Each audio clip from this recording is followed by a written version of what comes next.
ஏற்றிய அந்த யாரு? வால்மீகி. ராமாயணத்தை ஏற்றியது யாரு? வால்மீகி. அந்த வால்மீகி அவர் யார் அப்படின்னா ரத்னாகரன். அவருடைய உண்மையான பேர் என்ன பேர்னா ரத்னாகரன். அவர் என்ன தொழில் செய்யறாருன்னா வேடுவ தொழில். என்ன தொழில் செய்யறாரு? வேடன். ஆனா வேட்டையாடி தொழில் செஞ்சுக்கிட்டு இருக்கும் போது என்ன செய்யுது அப்படின்னா குடும்பத்தில் அப்பா அம்மா என்னது வயசான அப்பா அம்மா மனைவி குழந்தைகள் எல்லாம் இருக்காங்க. அந்த வேடுவ தொழிலில் வரக்கூடிய வருமானம் பத்தலை. என்ன செய்யறாரு? வேடுவ தொழிலில் வர தொழிலும் இறைவன் வழிப்பறியும் பண்ணிக்கிட்டே இருக்காரு. அப்பா மனைவி இருக்காங்க.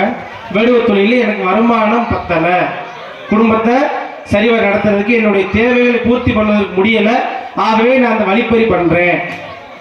அதனால இப்ப நீ என்ன செய்யற? இருக்கிறத போற கொடு அப்படின்னு. அப்ப நாரதர் சொல்லி சொல்றாரு, இதுல நீ வருமானம் மட்டும்தான் வந்து நினைச்சிட்டு இருக்க. இப்படி வழிப்பறி பண்றதுனால இந்த வருமானத்தோட சேர்த்து என்ன வருது? பாவமும் வருது. உனக்கு என்ன வரும்? பாவமும் வரும் அப்படின்னு சொன்னோடனே அந்த வீடு யோசிக்கிறேன், என்னடா இதுவரைக்கும் யாருமே சொல்லலையே, நம்மளுக்கு பொன் பொருள் தானே கிடைச்சிது, இதுல பாவமும் வருது அப்படின்னு சொல்லி சொல்றாங்களே அப்படின்னு சொல்லி அப்ப கேட்கிறாரு. அப்ப இந்த பாவம் எனக்கு மட்டும் இல்லைங்க, அதை நான் கொண்டு போய் எங்க அப்பா அம்மா கொடுக்குறேன், அந்த செல்வத்துல வீட்டுக்கு தேவையான பூரா வாங்குறோம். அப்ப நான் சொல்ற இல்ல, நீ உன் வீட்டுல போய் கேட்டுட்டு வா. வீட்டுல போய் கேட்டு அது மரம். என்ன மரம்? மரம். அந்த மரத்துல என்ன செய்யறாரு? நாரதர் ஒரு கயிறை வச்சு கட்டிட்டு வீட்டுக்கு வர்றாரு. வீட்டுக்கு வந்தோடனே அப்பா அம்மா சொல்றாரு, அப்பா அம்மா உங்கள்கிட்ட செஞ்சு வழித்துறை செஞ்சுன்னா நல்ல பொருள் பணம் ஈஸியாக வந்து நம்ம குடும்பம் நடத்துறதுக்காக எல்லாத்தையும் பூர்த்தி பண்ணிருக்காரு செஞ்சேன். இதுல ஒரு ஐயா சொல்றாரு, என்ன சொல்றாரு? இதுல பணம் வந்து பண்றவங்க பாவம் சொல்றாரு. இந்த பாவத்துல மனைவிட்டு போய் கேட்பான். என்ன செய்யறாங்க?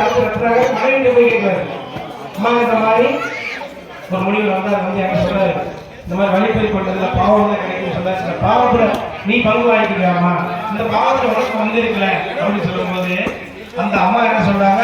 அந்த அம்மா அந்த சாஸ்திரம் என்ன சொல்லியிருக்குன்னா, கணவன் பண்ணக்கூடிய புண்ணியங்களிலே பாதி பங்கு, எத்தனை 100% பங்குறாங்க, அது 50% பங்கு அவர் எதுவுமே செய்ய வேணாம், மனைவிக்கு ஆட்டோமேட்டிக்கா போயிடும்.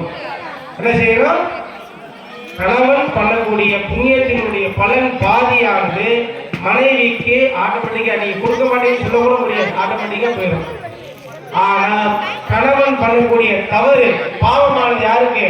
கணவருக்கு மட்டுமே.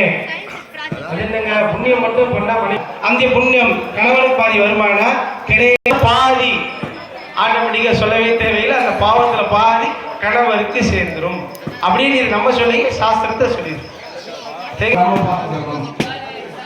சரிங்களா? அதுக்கு என்ன சொல்லணும்? மனைவிட்ட கேட்கிறார் ரத்னாகரன், இந்த வழிப்பறிதான் சம்பாதிச்சுக்கிறேன் அப்படின்னு குழந்தைகிட்ட பேசிட்டு இருக்கும் போதே மனைவி சொல்றாங்க, எங்க குழந்தைங்களே கவனம் இல்லாதவங்க, அவங்களுக்கு அவங்க பாவம் எப்படி போகும்? அவங்க வளர்க்கறதே நம்ம கிடப்ப இல்லையா? அப்ப என்ன செய்வாரு? அந்த பாவம் யாருக்கும் போல, யாருக்கு? அவருக்கு. யார்? அந்த ரத்னாகரன் வேடுவனுக்கு. அப்ப என்ன செய்யறாரு? எல்லா பாவமும் எனக்கு தானே, யாருக்குமே கிடையாதா? அப்ப நம்ம தான் தப்பு செஞ்சுட்டோமோ அப்படின்னு சொல்லி என்ன செய்யறாரு? அந்த முடிவை சொல்லாரு, அவர்த்தே வந்துடும் அப்படின்னு சொல்லி யார்த்த நாரதத்தை வர்றாரு. நாரதர் மரத்தை கட்டி வச்சிருக்காரு, அதே இடத்துல இருக்கு. அப்ப கேட்கிறாரு, ஐயா நீங்க சொன்னது உண்மைதான், இதுவரை யாரு என்று சொல்லல, வழிப்பறி மட்டும் நான் பண்ணி நான் சந்தோஷமா இருக்கேன், எனக்கு தெரிஞ்ச வரைக்கும் நான் சந்தோஷமா தான் இருக்கேன் அப்படின்னு நினைச்சு